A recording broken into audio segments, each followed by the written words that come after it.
ઓમ.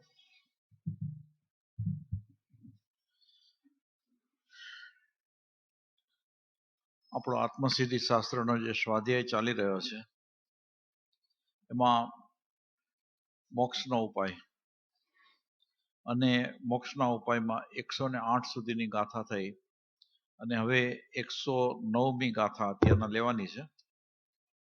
આપણે સવારે જે 108મી ગાથા લીધી કે જેમાં કષાયની ઉપશાંતતા, માત્ર મોક્ષ અભિલાષ, ભવે ખેદ અંતરદયા, તે કહીએ જિજ્ઞાસ.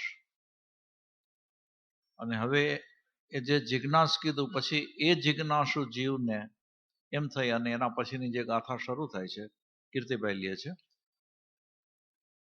તે જિજ્ઞાસુ જીવને થાય સદગુરુ બોલ, તો પામે સમકીતને વર્તે અંતર સોલ.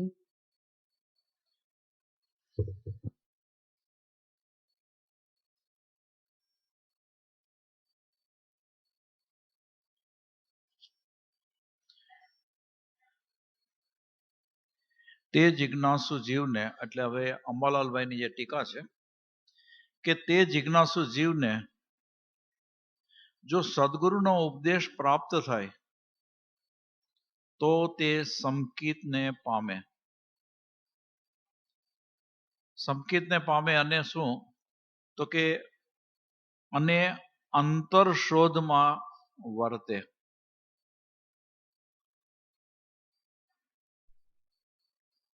આપણે હવે એની ટીકા જોઈએ. શું છે ભાઈ? હે સ્લો, એકદમ સ્લો, એકદમ સ્લો.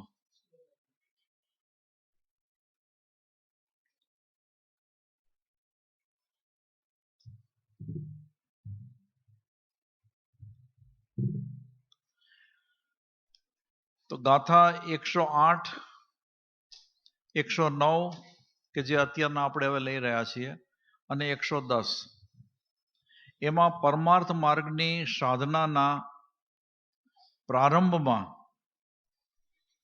સાધકને કેવું થવું પડે તેના માટે પરમ કૃપાળુદેવે એક શબ્દ આપ્યો કે તેને જિજ્ઞાસુ થવું પડે. જિજ્ઞાસા એ આંતરિક વિકાસનું સૂચક ચિહ્ન છે. આંતરિક વિકાસ. તત્વમ જ્ઞાતુ ઈચ્છા, તત્વને જાણવાની ઈચ્છા, તેનું નામ જિજ્ઞાસા. જાણવાની ઈચ્છા તો આપણને થાય છે શેની? તો કે પૈસા કેવી રીતે મળે, સત્તા કઈ રીતે પ્રાપ્ત થાય, સંબંધો કઈ રીતે જળવાય, પરીક્ષામાં પાસ કેવી રીતે થવાય, શેર બજારના ભાવ કેવી રીતે વધે, એ જિજ્ઞાસા આપણામાં છે. પણ એ તત્વ જિજ્ઞાસા નથી. તો એને શું કીધું અથવા તો એને શું કહેવું કે વ્યાકુળતા છે.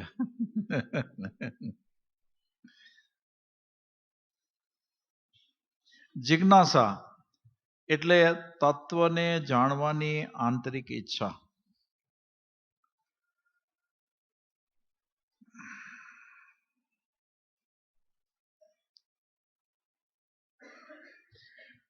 ફરીથી જે શરૂઆતની અંદર જિજ્ઞાસા માટે દર્શાવ્યું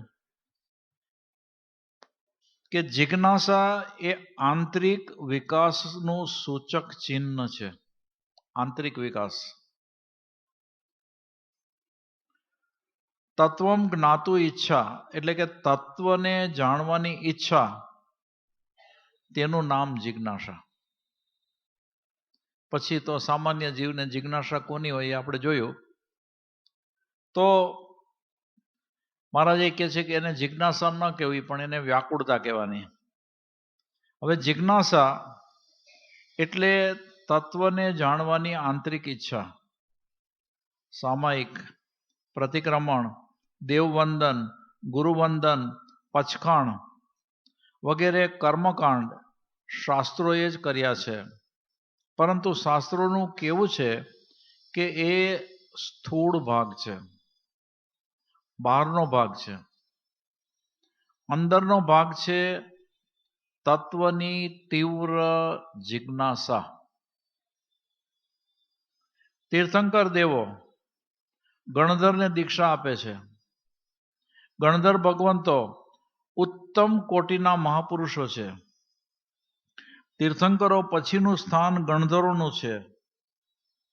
અરિહંત પ્રભુના મુખેથી નીકળેલી વાણીને ગૂંથવાનું કામ ગણધર ભગવંતો કરે છે. એ ઉત્તમ કળા છે, અદ્ભુત કળા છે.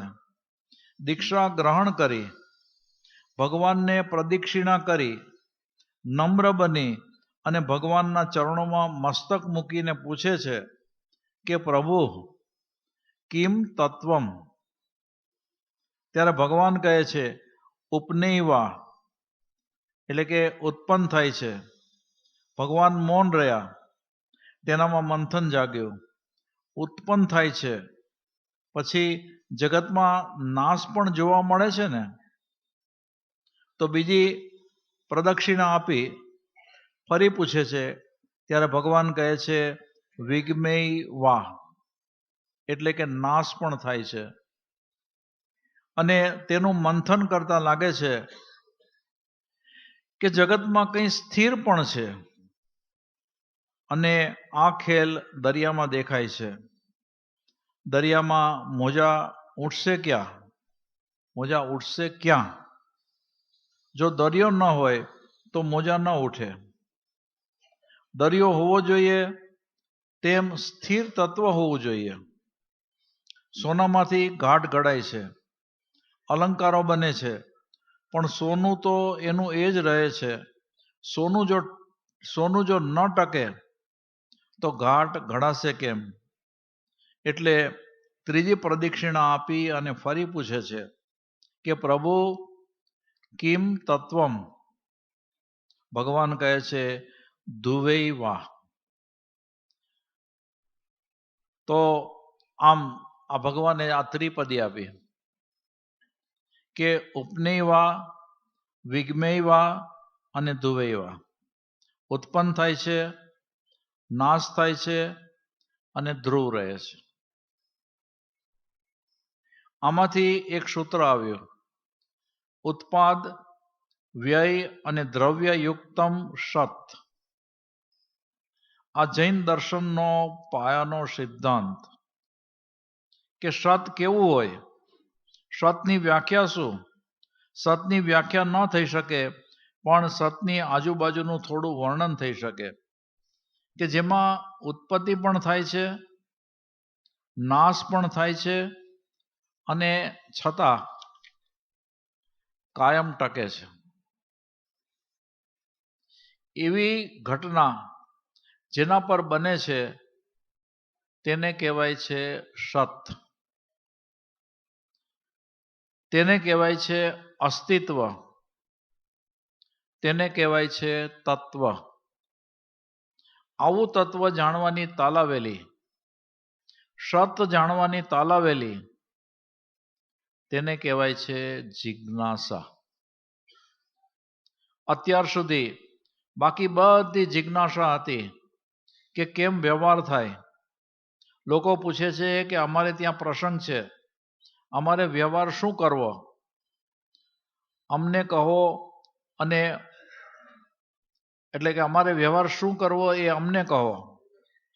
અને ઓલો જ્યારે જવાબ આપે ત્યારે નમ્રતાપૂર્વક સાંભળજો, જાણે મોટું કામ કર્યું, સાંભળીને ઘણો લાભ થયો એમ કહે કે એ બધી વ્યવહારની થાય, વ્યવહારની વાત થઈ. આ તો તત્વની વાત છે. તત્વ જાણવું છે, તત્વની જિજ્ઞાસા છે. માટે કહ્યું જિજ્ઞાસા ચ વિવેકશ્ચ મમતા નાશ કાવુ ભવ. મમતાનો નાશ કરનાર જિજ્ઞાસા અને વિવેક, અને એ સાધકની મોટામાં મોટી મૂડી છે. એવી મૂડી લઈ અને સાધક યાત્રાનો પ્રારંભ કરે છે. મમતાનો નાશ કરનાર જિજ્ઞાસા અને વિવેક, અને એ સાધકની મોટામાં મોટી મૂડી, અને એ મૂડી લઈ અને સાધક યાત્રાનો આરંભ કરે છે. તો જિજ્ઞાસા એટલે વળી પાછો સવાલ મૂક્યો, તત્વને જાણવાની તાલાવેલી અને તત્વને જાણવાની ઈચ્છા. અંદર તો તત્વને જાણવાની ઈચ્છા અંદર તો થઈ, પણ એમ તત્વ પ્રાપ્ત ન થાય. દરેકે દરેક આ માર્ગનો જે પંથી છે એને તત્વ જાણવાની ઈચ્છા તો છે જ. અને જે સાધક છે એ તો એ તત્વને જાણવા માટે, એટલે કે તત્વની ઓળખાણ કરવાને માટે થઈને સતત ધ્યાનમાં પુરુષાર્થ કરી રહ્યો છે. એટલે કે એને તત્વની ઓળખાણ કરવી છે, પણ એના માટે જોઈએ જિજ્ઞાસા. એટલે જિજ્ઞાસા એટલે તત્વને જાણવાની તાલાવેલી અને તત્વને જાણવાની ઈચ્છા અંદર તો થઈ, પણ એમ તત્વ પ્રાપ્ત ન થાય. યાદ રાખજો, વાંચવાથી બુદ્ધિને સંતોષ થશે, શબ્દોનો સંગ્રહ થશે, શબ્દોનો ખજાનો તમારી પાસે આવશે, બીજાને કહી અને ઇમ્પ્રેસ કરી શકશો, ઓરેટરી કરી શકશો, પ્રવચનો આપી શકશો, પણ અંદર ખાલી રહેશો. અંદર કશું જ નહીં. શબ્દો એકલા શું કરશે? શબ્દો કામ ન કરી શકે, તેના માટે અવસ્થા જોઈશે. એટલા માટે કહ્યું કે આત્મજ્ઞાનનો તે સાચો ઈચ્છક હોય, જે ફરીથી લઉં, આત્મજ્ઞાનનો તે સાચો ઈચ્છુક હોય. એક ઈચ્છા રહી, બાકી બધી ઈચ્છાઓ ગઈ. કઈ રહી? તો કે આત્મજ્ઞાન. આત્માનો પ્રગટ અનુભવ કરવો છે, આત્માને જાણવો છે, અને આવી રોમ રોમમાં ઈચ્છા જેને પ્રગટ થઈ છે તેને કહેવાય છે જિજ્ઞાસુ. આમ જિજ્ઞાસુ અથવા તો જિજ્ઞાસા એના માટે થઈને અલગ અલગ રીતે જણાવી રહ્યા છે. તો જે જિજ્ઞાસુ જીવ છે એ અંતર્મુખ થઈ અને તત્વની ખોજ કરી રહ્યો છે. ખરેખર એના અંતઃકરણની અંદર આમાં જે જિજ્ઞાસા દર્શાવી રહ્યા છે એવી જિજ્ઞાસા એના અંતઃકરણમાં રહેલી છે. દરેકે પોતે પોતાની જાતને સવાલ પૂછી અંદરથી ઝાંકી અને જોવું જોઈએ. રિપીટ કરીને કહું છું, આત્માને જાણવો છે યથાર્થપણે અને સમ્યક પ્રકારે જાણી અને અનુભવવો છે. તેના માટે આ ક્રમ છે. પહેલા જાણવાનું કામ થશે કે આત્મા કેવો હોય, પછી અનુભવવાનું કામ થશે. સીધું અંદર કામ નહીં થાય. જાણ્યા વગર અનુભવ કરશો કોનો?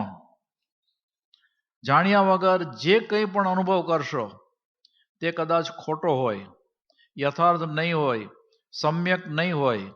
અને આવી રીતે આત્મજ્ઞાનની અનુભવ કરવાની તાલાવેલી ઈચ્છા જેનામાં જાગી છે તેને કહેવાય છે જિજ્ઞાસુ. તો જિજ્ઞાસુ શું ક્રિયા કરે? શું તેની કાર્યવાહી? પહેલું કામ એ કસાયો ઘટાડે. જે કસાયો ઉત્પન્ન થાય છે તે કસાયોને ઘટાડતો હોય.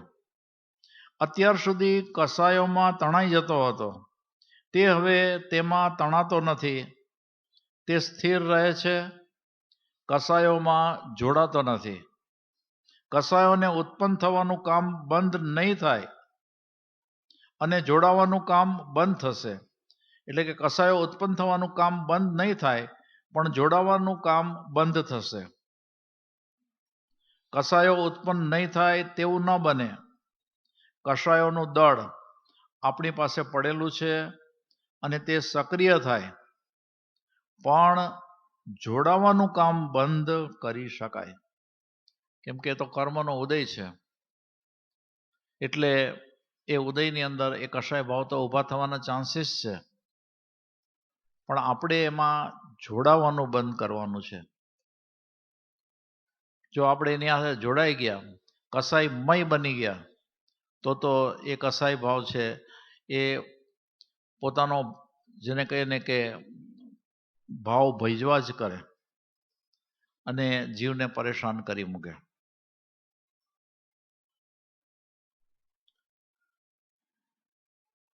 એટલે કસાયો ઉત્પન્ન નહીં થાય તેવું ન બને. કસાયોનું દળ આપણી પાસે પડેલું છે, તે સક્રિય થાય પણ જોડાવાનું કામ બંધ કરી શકાય.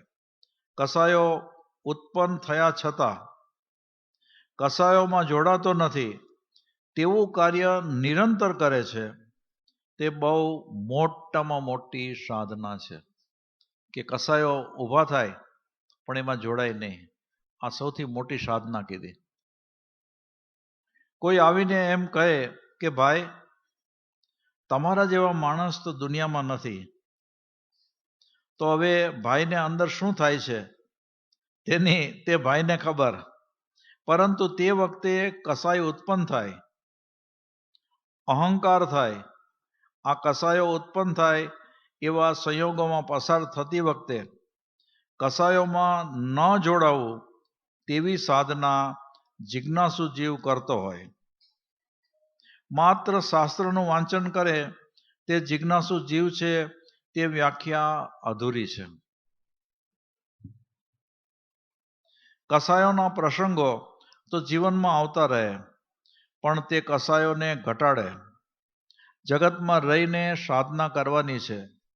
સાધકો માટે જગતથી અલગ નવી દુનિયા, નવી વસાહતો ઊભી નહીં કરી શકાય.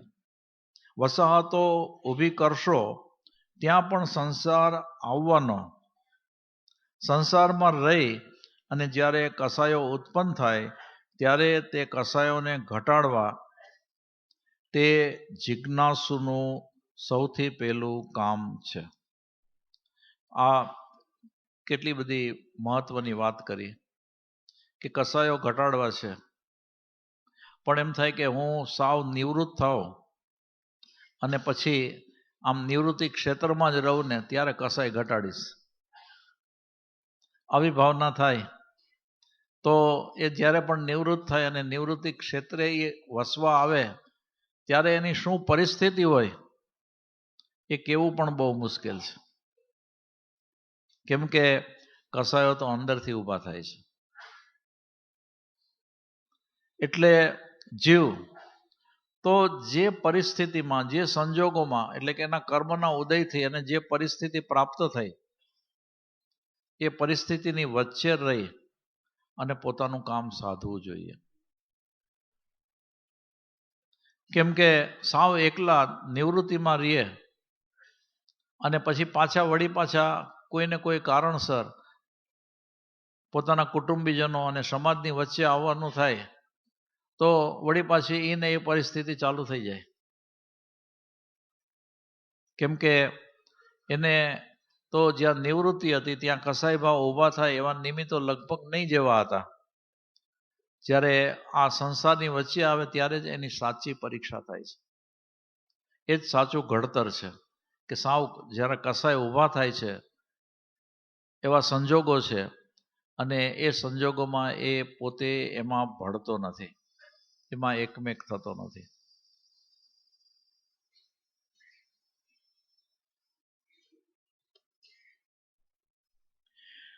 અત્યાર સુધી એવી માન્યતા હતી કે સુખ જો હોય તો સંસારમાં છે. જ્ઞાનીઓ તેને ભ્રમણા કહે છે.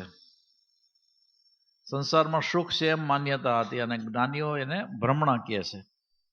સંસારી સુખ બંનેમાં, ભોગમાં અને પરિગ્રહમાં, કંચનમાં અને કામિનીમાં, અને તેથી જ આ આરંભ અને પરિગ્રહ છે.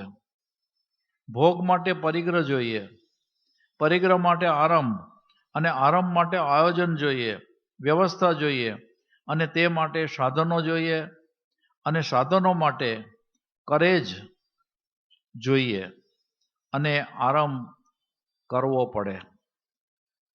એટલે કે સાધનો માટે કરેજ જોઈએ અને એના માટે આરંભ કરવો પડે.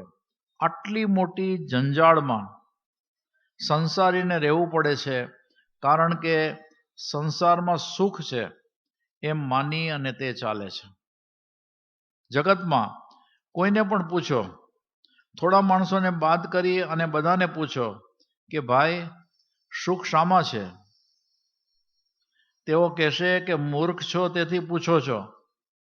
સુખ તો સંસારમાં, પૈસામાં, ખાવા પીવામાં, પહેરવા ઓઢવામાં, પદાર્થો મેળવવામાં, સાચવવામાં અને સંગ્રહ કરવામાં છે. કોઈ માને નહીં એને સીધો, અને પછી હજી સુખ શેમાં છે? તો કે કોઈ માને નહીં એને સીધો કરવામાં, ઠેકાણે પાડવામાં, અને એમ જાત જાતના સુખો છે. અને તે વખતે ભાન ન થાય કે આ મારી ભ્રમણા છે. એ વખતે જીવને ભાન નથી થતું.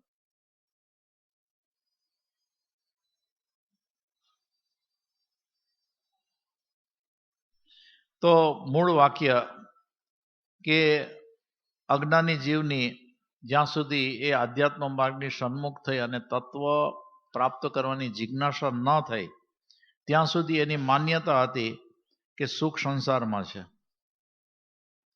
પણ જ્ઞાની એને ભ્રમણા કહે છે, અને એ ભ્રમણાની વાત આપણે હમણાં જોઈ. તો ખરેખર સંસારમાં સુખ નથી, પણ સુખનું કેન્દ્ર બીજું છે. સુખની ધારા કોઈ બીજી જગ્યાએથી આવે છે. આવું સમજવું જોઈએ. અને એ સમજતા સમજતા એને કંઈક જડી આવે કે અહો, સુખ તો મોક્ષમાં છે.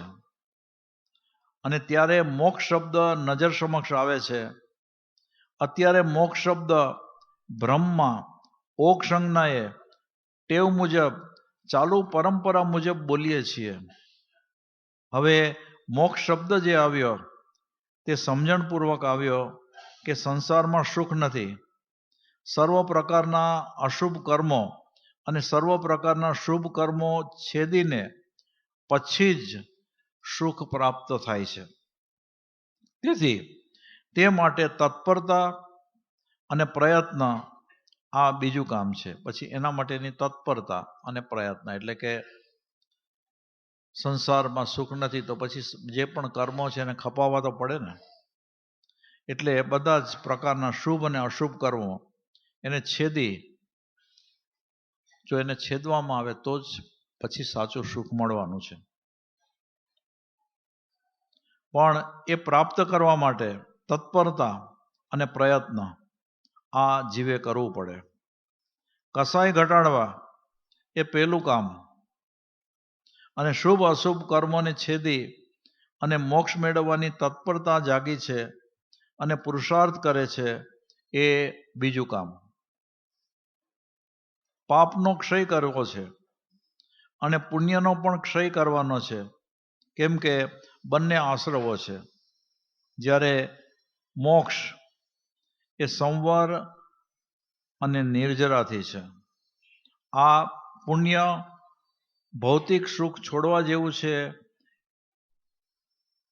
આ પુણ્ય એટલે કે ભૌતિક સુખ છોડવા જેવું એને લાગે છે.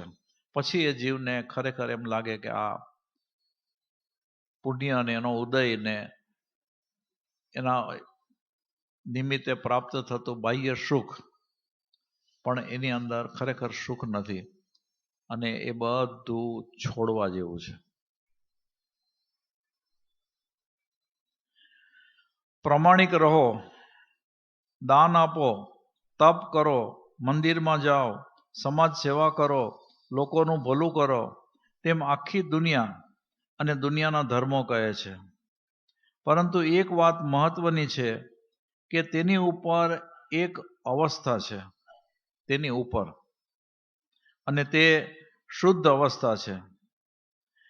તેમાં ઝંપલાવવાનું છે, એમ વિતરાગ દર્શન કહે છે. વિતરાગ દર્શન એમ કહે છે કે આ શુભ છોડી અને શુદ્ધમાં કૂદકો મારો. અશુભ નહીં અને પછી શુભ પણ નહીં, અને શુદ્ધમાં કૂદકો મારો. આવું કામ કરવાનો જેને પ્રારંભ કર્યો છે અથવા હવે કરવાનો છે તેને અમે જિજ્ઞાસુ કહીએ છીએ. સંસાર અર્થે હવે જિજ્ઞાસુને કંઈ કરવું નથી. અને બીજું, સંસારના અર્થે તમે જે કંઈ પણ કરશો તે પણ કર્મતંત્રમાં જેમ નક્કી થયું હશે તેમ જ થશે. સૌને વડાપ્રધાન અથવા તો રાષ્ટ્રપતિ બનવું છે. દર મહિને લાખો રૂપિયા રોકડા હાથમાં આવે, કેમ ન ગમે? પરંતુ જિજ્ઞાસુને હવે ભવ એટલે કે સંસાર અર્થે કંઈ કરવું નથી. જેટલો પુરુષાર્થ કરવો છે તે મોક્ષ અર્થે જ કરવો છે, અને તેમાં દ્રઢતાપૂર્વક વર્તે. આ જિજ્ઞાસુ જીવનું લક્ષણ છે.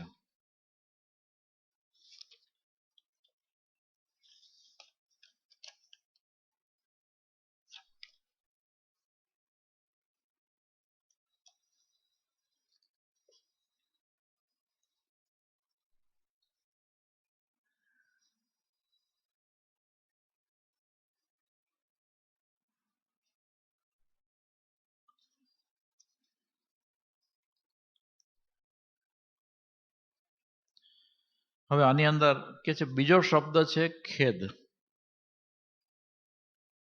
તો આ કડીમાં તો ખેદ નથી આવતો, પણ એની પહેલાની કડીમાં આપણે ખેદ શબ્દ આવ્યો કે કસાયની ઉપશાંતતા માત્ર મોક્ષ અભિલાષ ભવે ખેદ અંતરદયા. તો બીજો શબ્દ છે ખેદ. ખેદ શબ્દ બરાબર સમજી લો. ખેદ એટલે કે નિરાશા કે નિશાશા નહીં. ખેદ એટલે કે હતાશા નહીં. ખેદ એટલે સમજવા અને જાણવા છતાં, કડવા અનુભવો થવા છતાં તેનો ત્યાગ થઈ શકતો નથી. આને કહેવાય છે ખેદ. તો નિશાશા, નિરાશા, હતાશા આમ નહીં, પણ કર્મનો ઉદય અને પોતે સમજે જાણે અને છતાં કડવા અનુભવો થતા હોય અને કડવા અનુભવોથી પોતાની જાતને છોડવી હોય, મુક્ત કરાવવી હોય, પણ મુક્ત કરાવી શકે નહીં, ત્યારે કે છે આને કહેવાય ખેદ. સમજવા કોશિશ કરજો. જાણ્યું તો ખરું, સમજાયું તો ખરું કે ભોગોમાં, વિષયોમાં અને સંસારમાં સુખ નથી, પદાર્થોમાં સુખ નથી, સંયોગોમાં સુખ નથી, પણ તેનાથી છૂટી શકાતું નથી. આ કસાયો કરવા જેવા નથી, રાગ દ્વેષ કરવા જેવા નથી, તે જાણું છું, છતાં કરું છું. જાણું છું કે બધા સ્વાર્થના જ સંબંધો છે, છતાં એ સંબંધો રાખું છું. ભોગોમાં સુખ નથી, છતાં છૂટી શકાતું નથી. ખાતો જાય અને કહેતો જાય કે આમાં સુખ નથી. એટલું જ નહીં, પણ ખેદ થાય કે અરે જીવ, તે આટલું સાંભળ્યું, વાંચ્યું, સત્પુરુષના ચરણોમાં રહ્યો, આધ્યાત્મ શાસ્ત્રો વાંચ્યા, વિચાર્યા, મંથન કર્યું, અને છતાં પણ તારી આસક્તિ અને કસાયો છૂટતા નથી, મોહ છૂટતો નથી, રાગ અને દ્વેષ છૂટતા નથી. એવી જે પીડા થાય તેને કહેવાય છે ખેદ. ખેદ એ નિરાશા નથી. તમે કહો છો ને કે આ જાણીને મને ઘણો ખેદ થયો. એ ખેદ જુદો, એની ક્વોલિટી જુદી, પરંતુ અહીં જે ખેદ શબ્દ વાપર્યો છે તેની ક્વોલિટી જુદી છે. પ્રાતઃકાળ થાય છે, કમળ ખીલે છે, ભમરો આવીને બેસે છે અને સ્વાદ લે છે. સ્વાદ લેતા લેતા તેમાં ડૂબી જાય છે, લીન થઈ જાય છે. સાંજે સૂર્યાસ્ત થાય છે અને કમળ બીડાઈ જાય છે. એ ભ્રમરના ડંખમાં શક્તિ છે. લાકડા પણ કોતરી શકે છે. આવી શક્તિ હોવા છતાં તે મુલાયમ કમળને ભેદી અને બહાર આવી શકતો નથી. હાથી આવે છે, કમળ પોતાના મુખમાં લે છે અને ભ્રમર તેમાં છૂંદાઈ જાય છે. છૂંદાવા છતાં તેનામાં ગંધની આસક્તિના કારણે સમજણ આવતી નથી. હું જાણું છું પણ કરી શકતો નથી. પોતાની જાત પ્રત્યે ખેદ, પોતાની જાત પ્રત્યે ઠપકો આપવાની વૃત્તિ, તે ખેદ. માટે જ તે માને છે કે સંસાર એ ખરેખર ક્લેશરૂપ છે. આ સંસાર ઊભો કરું છું, સાચવું છું, સાંભળું છું. જ્યારે વરઘોડે ચડી અને વાજતે ગાજતે સંસાર માંડ્યો હશે ત્યારે ખુશખુશાલ, આનંદ આનંદ, પણ પછી ધીમે ધીમે માલુમ પડ ગયા કે ફસ ગયે.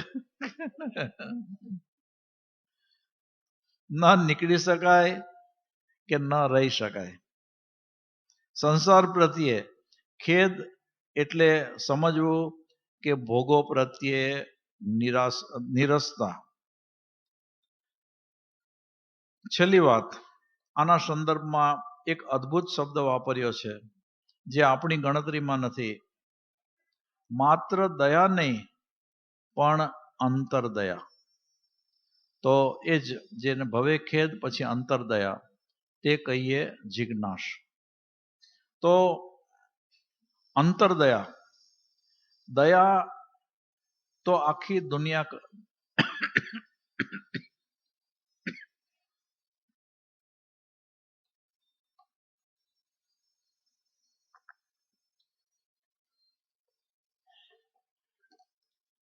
दया तो आखी दुनिया कहे छे. दया धर्म का मूल है, पाप मूल अभिमान, तुलसी दया न छोड़िए, जब लग घट में प्राण. आ दयानी पाछळ अंतर शब्द मूक्यो छे. दयाना बे प्रकार छे. एक बहारनी दया के जे बहारनी दयामां शुं आवे, भूख्यो, तरस्यो, ठंडीमां ठरतो, रोगोथी पीड़ातो, क्लेश करतो, मूंझायेलो, फूटपाथ पर जीवन पसार करतो, कंटाळेलो, थाकेलो, घरमां अपमानित, तिरस्कार पामेलो, પહેરવાના કપડાં નથી, ખાવા અન્ન નથી, માંદો પડ્યો છે, દવા નથી, આવકના સાધનો નથી, ચારે તરફથી મૂંઝાયેલો છે, એના ઉપર દયા આવવી એ બહારની દયા એટલે કે બહિર્દયા છે. અને એટલા માટે ભૂખ્યાને અન્ન આપવું, તરસ્યાને પાણી આપવું, ઠંડીમાં ઠરતો હોય તેને ધાબળો ઓઢાડવો, અસહાય હોય તેને સહાય કરવી, રોગીને દવા આપવી. અને એટલા માટે હોસ્પિટલો છે, શિક્ષણ કેન્દ્રો, મોટી મોટી યોજનાઓ પણ છે, કરોડો રૂપિયાઓ ખર્ચાય છે. શાસ્ત્ર એમ કહે છે કે આ જે દયા છે એ દ્રવ્ય દયા છે, બહારની દયા છે. પરંતુ કરવા જેવી છે બીજી દયા, એ છે અંતરદયા. જગતના જીવો વારંવાર મોહને કારણે, અજ્ઞાનના કારણે, રાગ દ્વેષના કારણે દુઃખી થાય છે, કર્મથી બંધાય છે, સંસારમાં સપડાય છે, પરિભ્રમણ કરે છે, જન્મ મરણનું દુઃખ અનુભવતા હોય છે, રાગ અને દ્વેષથી પીડાતા હોય છે, કષાયોમાં તણાતા હોય છે, મોહના અંધકારમાં અથડાતા હોય છે. એ બધામાંથી આ જગતના જીવો ક્યારે મુક્ત થાય એ પ્રકારની દયા તેને કહેવાય છે અંતરદયા. આ અંતરદયા જ્ઞાની પુરુષોના અંતકરણની અંદર ભારોભાર ભરેલી હોય. કેમ કે જે બાહ્ય દયા છે એ બાહ્ય દયા છે એની અંદર જે મુશ્કેલી છે એ મુશ્કેલી આવે એનો ઈલાજ થાય, મુશ્કેલી જાય વળી પાછી મુશ્કેલી આવે, અને એ કદાચ મુશ્કેલી ગઈ અને થોડો વખત એની તકલીફો બધી દૂર થઈ ગઈ એટલે સારી રીતે રહી શકે, પણ એ સારી રીતે રહી શકે એટલે એના રાગદ્વેષ ઘટી ગયા, એના કર્મનું બંધન તૂટી ગયું. કેમ કે એ તો સતત અજ્ઞાની છે એટલે તો રાગ અને દ્વેષ એ પરિણતિ તો એની સતત ચાલુ જ રહેવાની. એટલે નવા નવા બંધન અને પછી જન્મનું દુઃખ, મરણનું દુઃખ, જન્મનું દુઃખ, મરણનું દુઃખ. આમ બધા અજ્ઞાની જીવો સતત દુઃખી જ છે. એટલે જ્ઞાની પુરુષ તો એમ કે છે કે બધા અજ્ઞાની જીવો એકાંતે ખાલી દુઃખી જ છે. અને એ બધા જીવો એ બધા દુઃખથી ક્યારે છૂટે, એ બધા બંધનથી ક્યારે છૂટે. આ દયા છે એની અંદર એનું જે દુઃખ છે ને એ હંમેશને માટે દૂર થાય એવી અંદરની અંદર એના અંતકરણની અંદર રહેલી ભાવના છે. અને આવી જે ભાવના છે એ બધા જ્ઞાની મહાત્મા પુરુષોના અંતકરણની અંદર રહેલી જ હોય.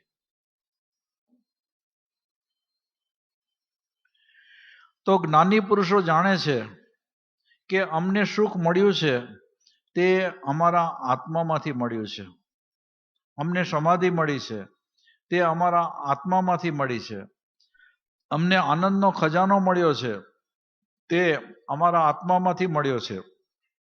પરંતુ સાથે એમને એવો પણ ભાવ થયો છે કે જેવો ખજાનો અમારી પાસે છે તેવો ખજાનો જગતના સૌ જીવો પાસે છે, પણ તેઓ પોતાના ખજાનાને જાણતા નથી અને તેના કારણે દુઃખી થાય છે. એવા દુઃખી પ્રત્યે જે દયા તેને કહેવાય અંતરદયા. આ વાત જરા વિચિત્ર લાગે એવી છે. કોઈ ભૂખ્યો હોય અને માગતો હોય, મા બાપ એક રોટલાનો કટકો કે કંઈક પૈસો આપે ને, તમારી ગાડી ઊભી હોય ત્યાં હાથ લાંબો કરી અને કહેશે કે આપો ને સાહેબ પાંચ્યું. આપણે કહીશું કે લે, દયામાં પણ લે, આમ લે એમ કરીને કે દયામાં પણ છણકો.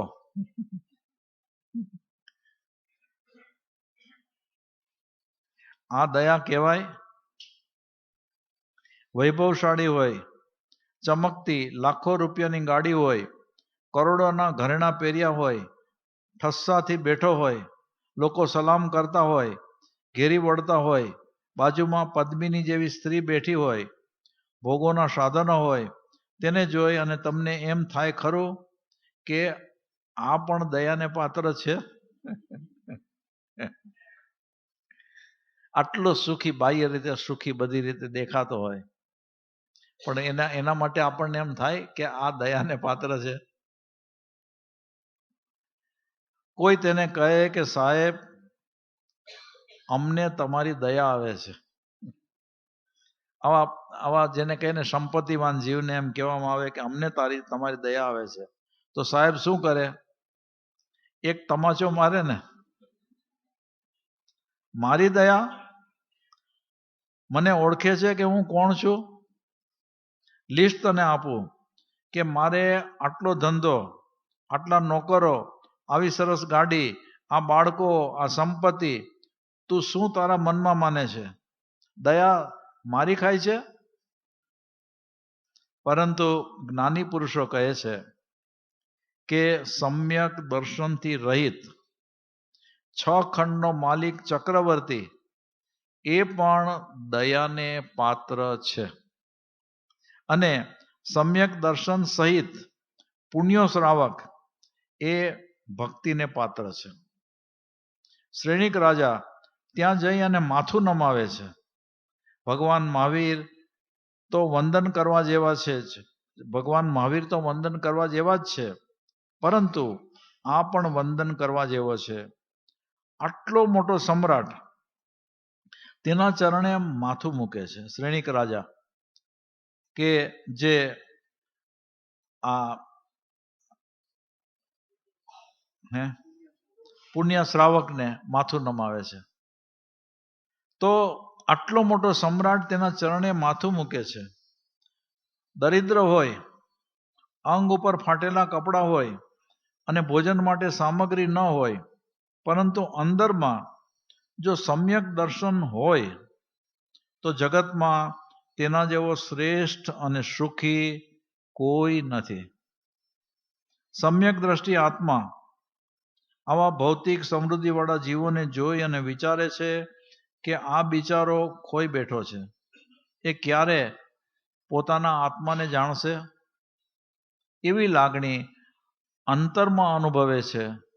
તે છે ભાવ દયા.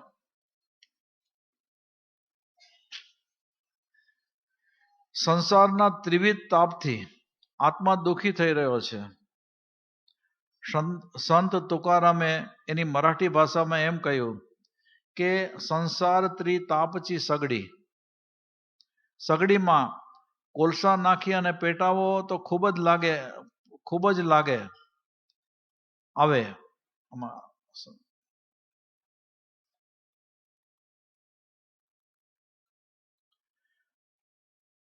પછી શબ્દ મૂક્યો છે ખાલી આવે. તો સગડીમાં કોલસા નાખી અને પેટાવો તો ખૂબ જ લાગે. તુકારામ એમ કહે છે કે આ સંસાર આદિ, વ્યાધિ અને ઉપાધિ રૂપ 3 તાપની સગડી છે. આવા 3 તાપથી પીડાતા જગતના જીવોને જોઈ અને પરમ શાંતિનું ધામ પોતા પાસે છે, છતાં એ જીવ જાણતો નથી, એ પ્રકારની લાગણી થવી, આને કહેવાય છે અંતર દયા. આને કહેવાય છે પ્રેમ. આને કહેવાય છે કરુણા. આને કહેવાય છે ભાવ દયા. આવી ભાવ દયા જેનામાં હોય તેને કહેવાય છે જિજ્ઞાસુ. એટલું જ નહીં, પણ આ જાણ્યા પછી એને એમ થાય કે હું પણ કર્મના બંધનમાંથી ક્યારે મુક્ત થાવ. હવે પોતા માટેની દયા. મારા આત્માને બંધનથી કેમ મુક્ત કરું અને જગતના બધા જ જીવો કર્મ બંધનમાંથી મુક્ત બને, એવી ભાવના અંતરમાં થાય, તેને કહેવાય છે અંતર દયા. તો કસાયની ઉપશાંતતા, મોક્ષની જ અભિલાષા, ભવનો ખેદ અને અંતર દયા, કે જે આપણે આની પહેલાની કડી 108મી કડી, કે કસાયની ઉપશાંતતા માત્ર મોક્ષ અભિલાષ, ભવે ખેદ અંતર દયા, તે કહીએ જિજ્ઞાસ. તો કસાયની ઉપશાંતતા, મોક્ષની જ અભિલાષા, ભવનો ખેદ અને અંતરદયા, આ ચાર ગુણો સાધનો લઈ અને જિજ્ઞાસુ જીવ આધ્યાત્મિક યાત્રાનો પ્રારંભ કરે છે. આધ્યાત્મિક વર્તુળમાં, આધ્યાત્મિક ઝોનમાં પ્રવેશ કરવાનો અધિકાર જિજ્ઞાસુ જીવને જ છે. પ્રત્યેક શબ્દ ખોલીને સમજો, બીજો ઉપાય જ નથી. કેરીનો રસ છાલની અંદર હોય, ખુલ્લો તો હોય જ નહીં. છાલ સાચવવી અને જાળવવી પણ પડે. બજારમાં તમે જાઓ ત્યાં છાલ સાથે કેરીનો રસ લેવો પડે. છાલ પછી લો અને રસ આપો તેમ ન બને. શબ્દ એ છાલ છે અને અંદર ભરેલો રસ એ બ્રહ્મ જ્ઞાન છે. એ છાલ તમારે લેવી પડશે અને ખોલવી પણ પડશે. કેરીને ઘોળી અને રસ કાઢો છો અને અંતે છાલ ફેંકી દો છો. તેમ શબ્દોને સમજી મૂકવાના છે અને ભાવને ગ્રહણ કરવાનો છે. જિજ્ઞાસુ જીવ ભાવને ગ્રહણ કરે છે. એ જિજ્ઞાસુ જીવને એક મોટું કામ હવે કરવાનું છે. એ હવે તૈયાર થયો, પાત્ર થયો, અંદર પ્રોસેસ કેવી રીતે થાય છે તે ખબર પડી. એક બીજ જમીનમાં પડ્યું. તમને શું ખબર એ કેવી રીતે ખીલે છે? આપણને ખબર પડતી નથી કે માના પેટમાં બાળક કઈ રીતે વિકાસ પામે છે. પૂર્ણિમાનો ચંદ્ર કેવી રીતે ખીલે તે આપણને ખબર પડતી નથી. એમ સાધક જીવની યાત્રા કેવા ક્રમે થાય છે તેની આપણને ખબર જ નથી. જે યાત્રા કરે તે જાણે. તો જિજ્ઞાસુ જીવને સદગુરુની પ્રાપ્તિ થાય જ. ધ્યાનથી સમજજો કે જે જગતમાં એવી ચેતનાઓ છે તેઓનું કાર્ય આ જ છે કે પોતાને કંઈ કરવાનું બાકી નથી. જેમ નદીના કિનારે નાવિક ઊભા જ હોય છે, તમે ગયા અને તુરત તમને નાવમાં બેસાડી અને સામે પાર લઈ જાય છે, તેમજ તેમનું કામ છે. તેમ આ જગતમાં કેટલાક તારુઓ એટલે કે તારનારાઓ છે, તેઓ જિજ્ઞાસુઓને તારે છે. તિન્નાણમ તાર્યાણમ બુદ્ધાણમ બોયાણમ મુત્તાણમ મોગાણમ. આમ રોજ ગગડો છો ને?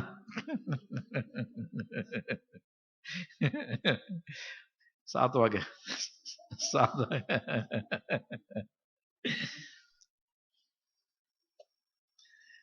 તારું એટલે કે તારનાર.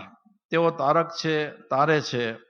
એમની ચેતનામાં એક કરુણાનો ભાવ છે કે જગતના જીવો જન્મ અને મરણથી મુક્ત થવા માટે વિતરાગ પરમાત્માના ધર્મને પ્રાપ્ત કરે.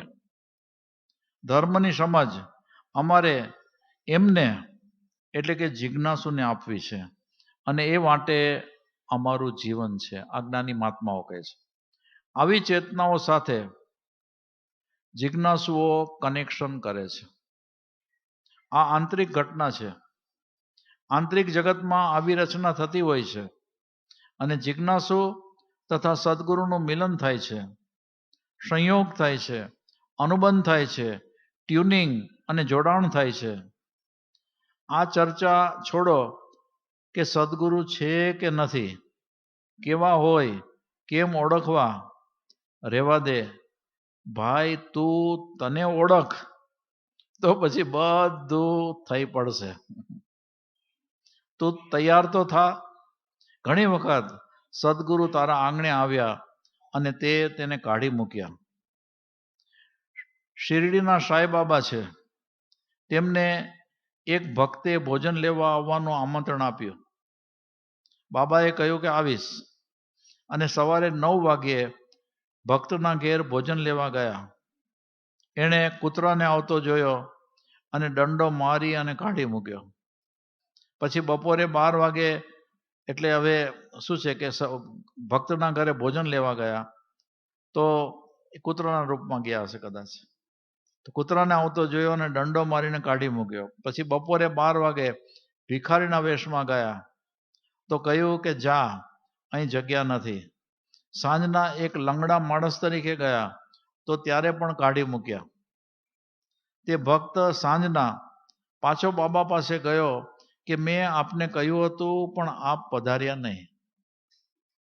તે કહે કે હું 3 વખત આવ્યો હતો, પરંતુ તે દંડા મારીને કાઢી મૂક્યો. સદગુરુ આવે છે, પરંતુ તમે કાઢી મૂકો છો. સદગુરુ નથી આવતા એમ કેવું એક બિનજરૂરી ચર્ચા છે. જગતમાં આવી ચેતનાઓ છે, જે ચેતનામાં 2 ભાવની ધારા છે. એક વિતરાગતા તરફની ધારા છે, અને બીજી ભાવ કરુણાની ધારા છે. તેઓને બીજું કંઈ પણ કરવાનું નથી. તેઓ સંસારના કિનારે ઊભા છે, પોતે તરી રહ્યા છે અને ત્યાંથી જે આવે એને તારવા છે.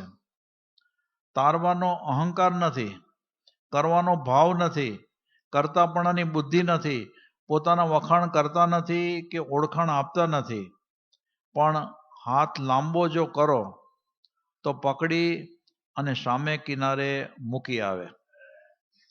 આવું કાર્ય જેમના જીવનમાં સહજ રીતે થઈ રહ્યું છે એમને કહેવાય છે સદગુરુ.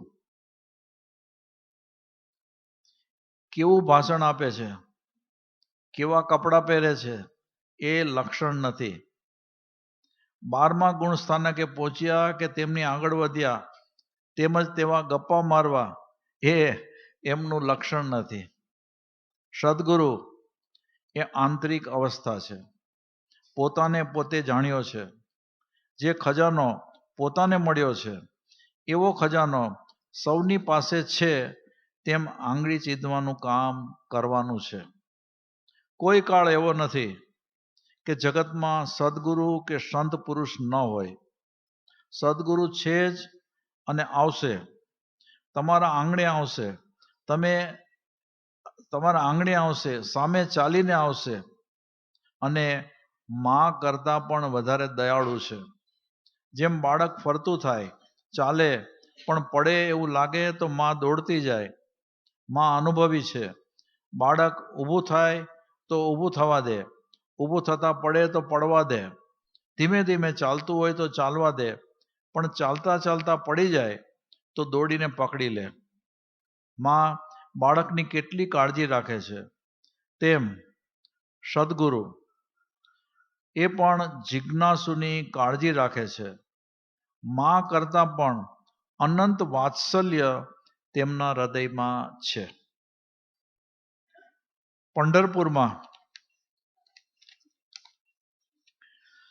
પંઢરપુરમાં વિઠ્ઠોબાજી ઊભા છે.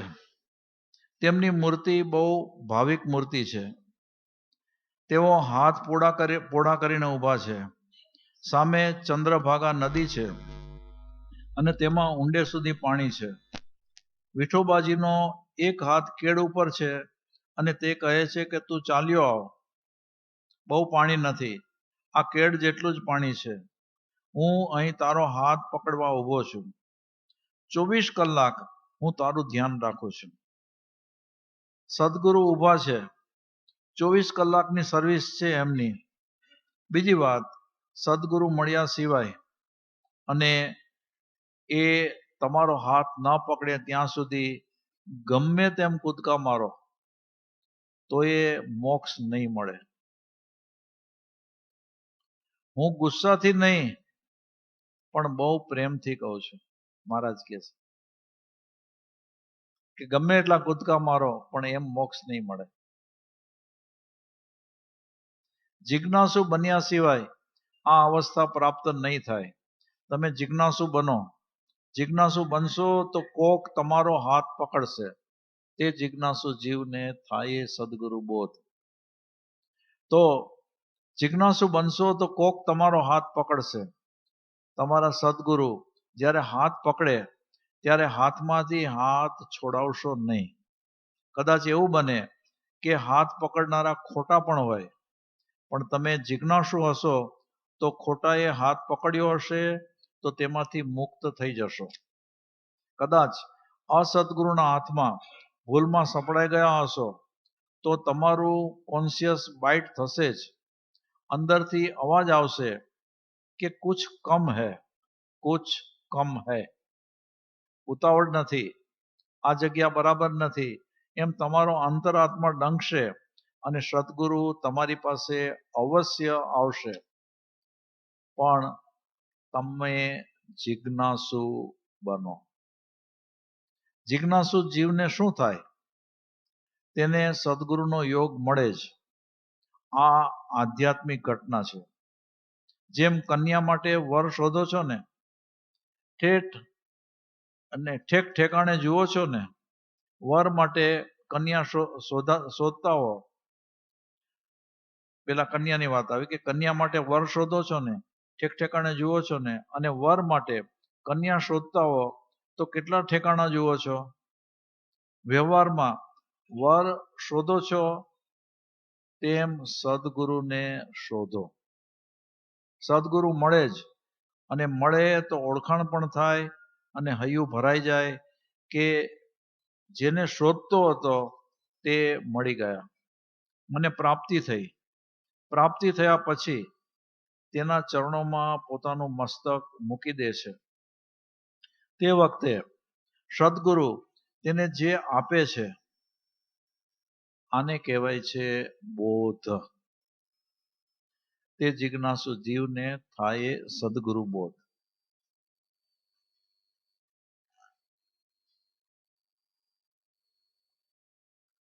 જિજ્ઞાસુ જીવ અને પછી સદગુરુ મળ્યા અને એ સદગુરુના શરણમાં ગયો તો પછી એને પ્રાપ્ત થાય બોધ. ચિલાતી પુત્રને 3 શબ્દોમાં બોધ મળ્યો. 3 શબ્દોમાં જ ખાલી.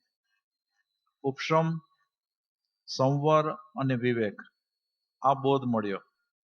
ભગવાન મહાવીર જંગલમાં ગયા અને ચંડ કૌશિક સાપને કહ્યું કે બુઝ ચંડ કોશિયા.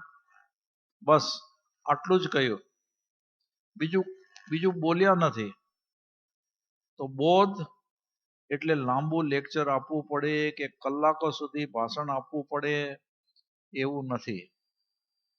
બોધ એ વસ્તુ જુદી છે.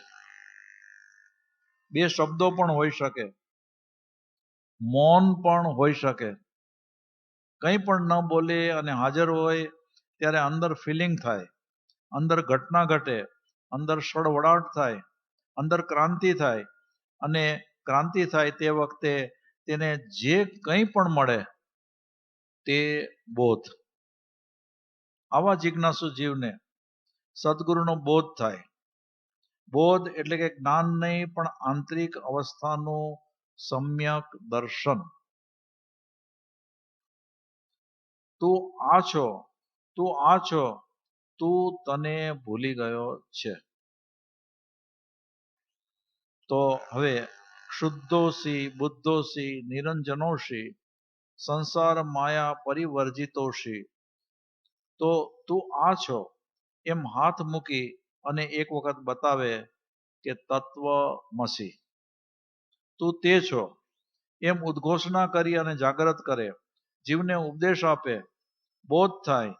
બોધ તેને સુંદર અને પ્રિય લાગે, મંગળ અને કલ્યાણકારી લાગે, તેના પ્રત્યે ભાવ અને ભક્તિ થાય, તેના પ્રત્યે શ્રદ્ધા થાય.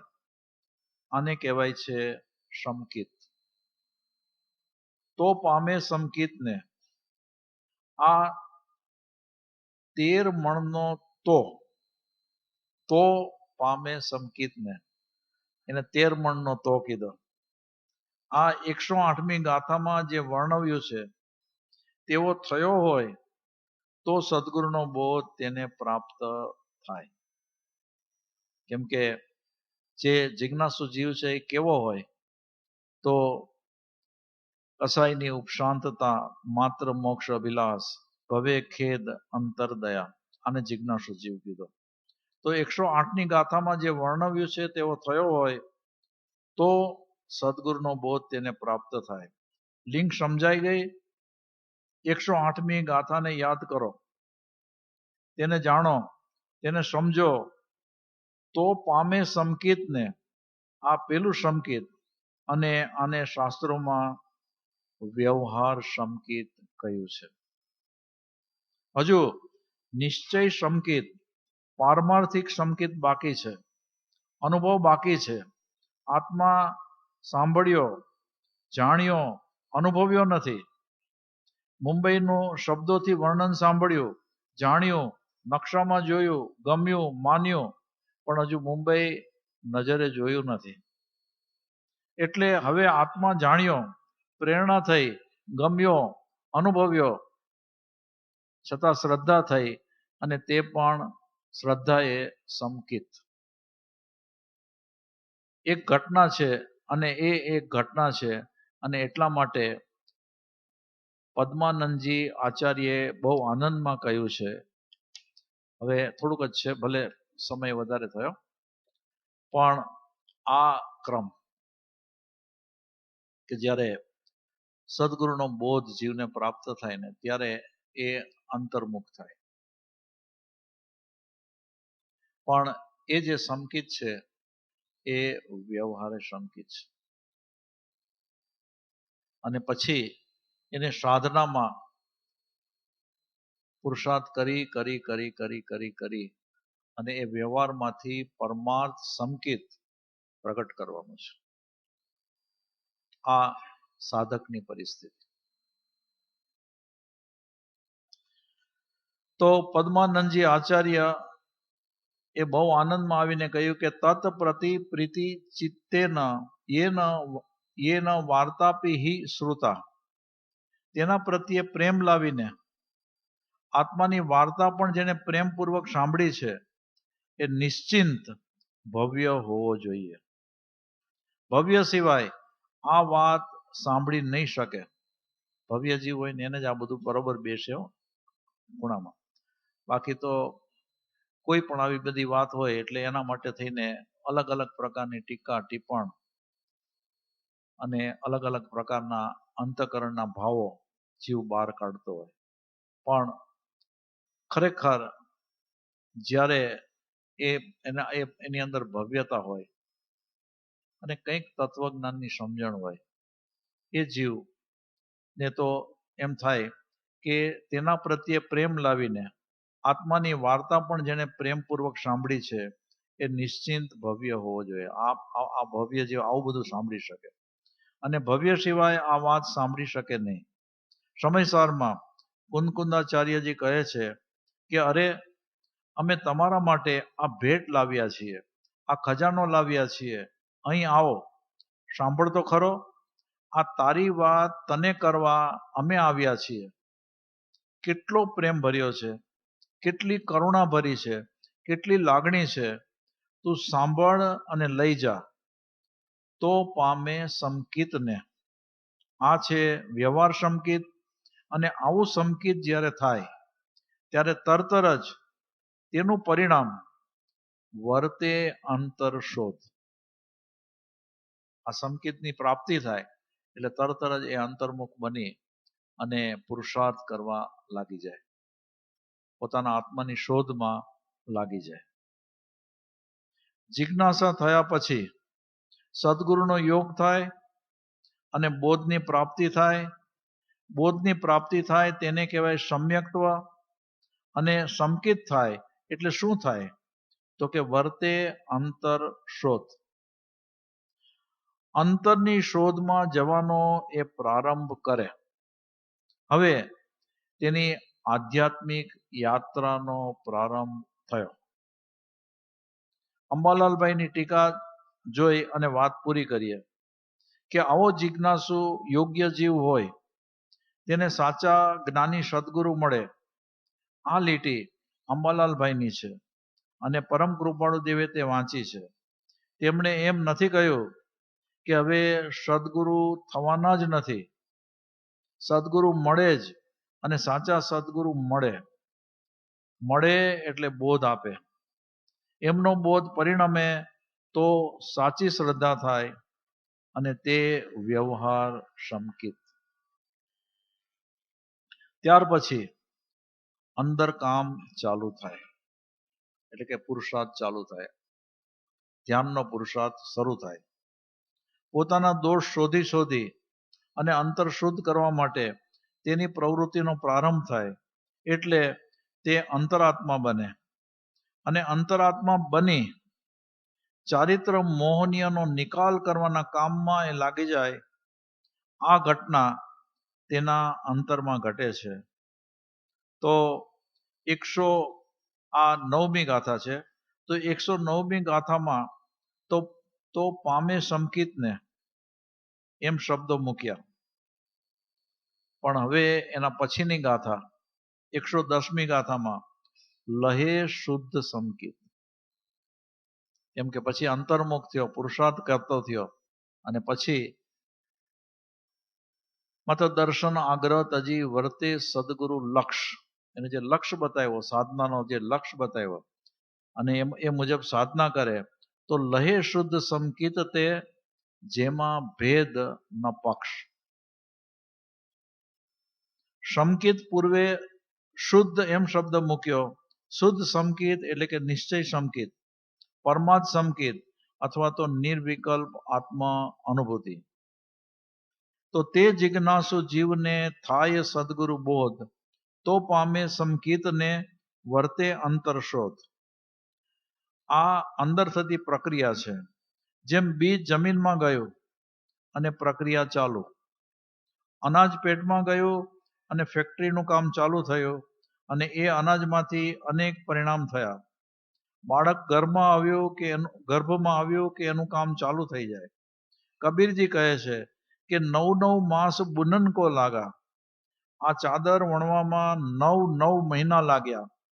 માને પણ ખબર નથી કે બાળક અંદરમાં કેવી રીતે કામ કરે છે, કેવી રીતે મોટું થાય છે. તો જિજ્ઞાસુ જીવમાં અંદરમાં કામનો પ્રારંભ થાય છે, એનું કાર્ય શરૂ થઈ જાય છે, પરંતુ બીજાને ખબર ન પડે કે ભીતર ક્યા હો રહા હૈ. જેને અંદર બોધ થાય, સંકેત થાય, તે શોધી અને પોતાના દોષો અને ઉપણો દૂર કરે છે. તેને ખજાનો મળી જાય છે. ગટરમાં સોનાનો હાર પડી ગયો હતો, તે કાઢ્યો અને તુરત જ કાદવ કાઢવાના કામમાં લાગી જાય છે. તેમ આત્મા ઉપર લાગેલા મેલને ધોવાનું કામ ચાલુ થઈ જાય છે. આ મેલ ધોવાનું કામ જે ચાલુ કરે તેને કહેવાય છે વ્યવહાર સંકેત. અને ધોવાનું કામ થયા પછી અનુભવ થાય તેને કહેવાય છે નિશ્ચય સંકેત. બહુ ધ્યાનપૂર્વક આ બધી ગાથાઓ કે જેનો અભ્યાસ કરવા યોગ્ય છે.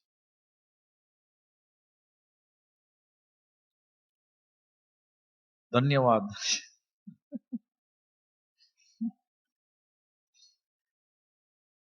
ખૂબ જેને કહીએ ને કે બેલ વાગી જશે અને ટાઈમ જશે, ઘણાને 24 નો ટાઈમ પૂરો થઈ જતો હોય, ઘણાને કંઈક મુશ્કેલી હોય, ઘણાને કંઈક મુશ્કેલી હોય.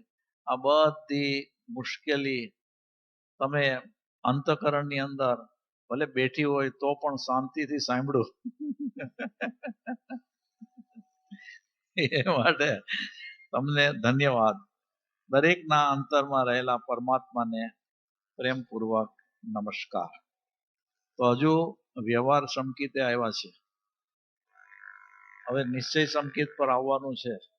એટલે પુરુષાર્થ જોરમાં ચલાવજો.